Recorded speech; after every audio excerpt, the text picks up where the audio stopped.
Hello everyone, अस्सलाम वालेकुम। कैसे हो दोस्तों? आई होप कि सब अच्छे होंगे। अल्हम्दुलिल्लाह मैं भी ठीक हूँ। तो वेलकम बैक टू मेरी कहानी मेरी ज़ुबानी। तो फ्रेंड्स, आज मैं आप लोगों के साथ शेयर करूँगी अपनी जो बर्थ की स्टोरी है वो शेयर करूँगी, क्योंकि जो बर्थ मेरे जन्म की स्टोरी है ना वो बहुत बहुत दुखमयी स्टोरी है। मुझे तो उस टाइम का नहीं पता, लेकिन मेरी जब जो है नानी बताती है, जब भी मेरी उनसे मुलाकात होती है ना तो वो ज़रूर ये बातें बताती है कि तुम्हें जब देखती हूँ ना मैं, तो तुम्हारी जो जन्म की बातें हैं ना वो सारी बातें मुझे याद आने लगती है। तो फिर मैं भी अपनी नानी से पूछने लगती हूँ कि नानी क्या हुआ था, कि मतलब ऐसा क्या था जो आप भूल नहीं पाती है। तब बताती है नानी कि जब तुम जन्म ली थी उस टाइम पे अम्मी का बहुत बहुत ज़्यादा तबीयत ख़राब हो गया, इतना ज़्यादा कि अम्मी को बचने की बिल्कुल भी उम्मीद नहीं थी। मतलब यूँ कहो तो बिस्तर पे लेटी होती थी तो पता ही नहीं लगता था कि अम्मी लेटी है, कोई इंसान वहाँ पे लेटा हुआ है। मतलब ऐसा कंडीशन था कि जैसे एकदम पूरे दिन ऐसे पड़ी रहती थी, बस हड्डियाँ बच गई थी, गोश्त बिल्कुल भी नहीं था। सब लोग उम्मीद खो दिए थे, जो आस पड़ोस के लोग थे वो आते थे देखने तो कहते थे कि माँ तो बचेगी नहीं, बेटी बच के क्या करेगी। मतलब ये वर्ड होता था लोगों का। नानी बताती है कि सब लोग ऐसे बोलते थे, मतलब लोगों की ये बातें होती थी कि मतलब माँ तो बचेगी नहीं तो बच्ची बच के क्या करेगी, बच्ची का परवरिश कौन करेगा, बच्ची की ज़िंदगी और ज़्यादा ख़राब हो जाएगी।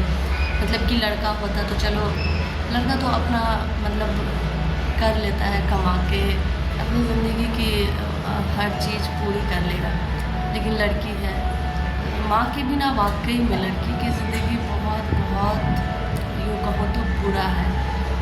तो ऐसे ही लोग भी सोचते थे कि क्या करेगी बच के, माँ का तो कोई उम्मीद ही नहीं है तो बच्ची बच के क्या करेगी। चलो, लोग अल्लाह ने लोगों की भी सुन ली, माँ भी बच गए और बच्ची भी बच गई। देखिए मैं सलामत आप लोगों के पास हूँ, और मेरी अम्मी भी अल्हम्दुलिल्लाह ठीक है, अच्छी है। और उस टाइम पे जो है ना मतलब मेरी एक आपी थी और 3 भाई थे, मतलब 4 भाई बहन थे और मैं 5वीं थी।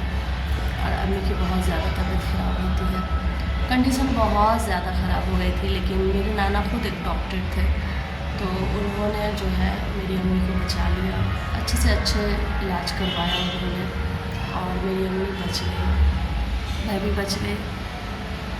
तो दोस्तों इसीलिए कहती हूँ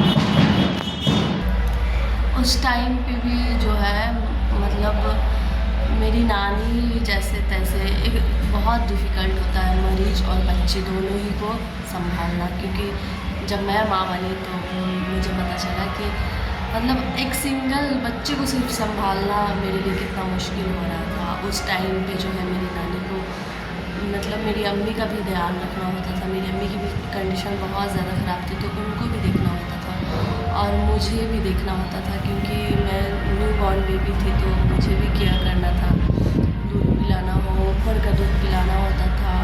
मतलब बहुत ज़्यादा मतलब मैं यही सोचती हूँ कि मेरी नानी कितना मुश्किल से मेरे को संभाली होगी, अम्मी को बचाई, अम्मी का ख्याल रखी, मतलब बहुत बहुत की, हम लोगों के लिए बहुत की।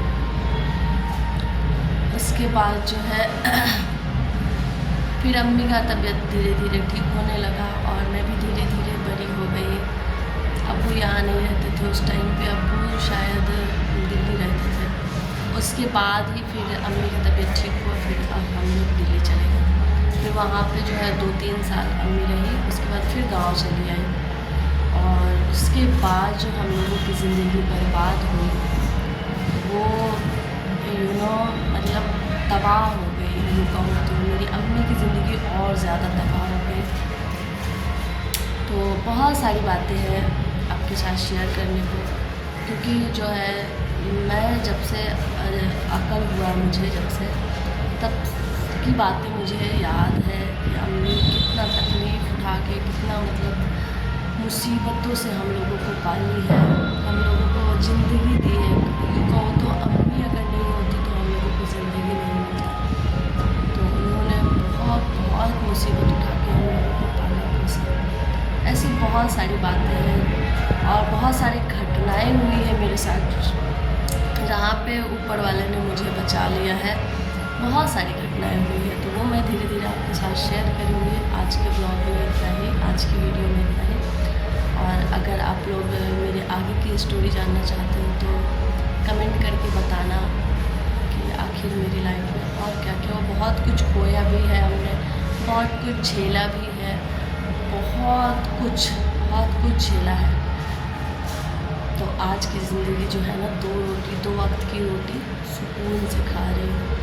मतलब ये है कि बहुत ज़्यादा तकलीफ़ नहीं है, बस यही है। बाकी ज़िंदगी में तो थोड़ा ऊंचा नीचा, थोड़ा दुख तकलीफ़, खुशी गम लगा ही रहता है सभी की ज़िंदगी में। आपकी भी ज़िंदगी में होगी, सभी की ज़िंदगी में होता है। लेकिन मेरे साथ जो हुआ था वो बहुत कुछ हुआ है, तो मैं आपके साथ शेयर करूँगी नेक्स्ट ब्लॉग में। तब तक के लिए बाय बाय, अल्लाह हाफिज़। वीडियो पसंद आई तो एक लाइक करके शेयर ज़रूर कर दीजिएगा और चैनल को भी सब्सक्राइब कर लीजिएगा, बेल आइकन को दबा दीजिएगा, ताकि मैं जो भी स्टोरी या ब्लॉग भी मैं डालती हूँ, जो भी डालूँ वो नोटिफिकेशन आप तक पहुँचती रहे। बाय बाय, अल्लाह हाफिज़।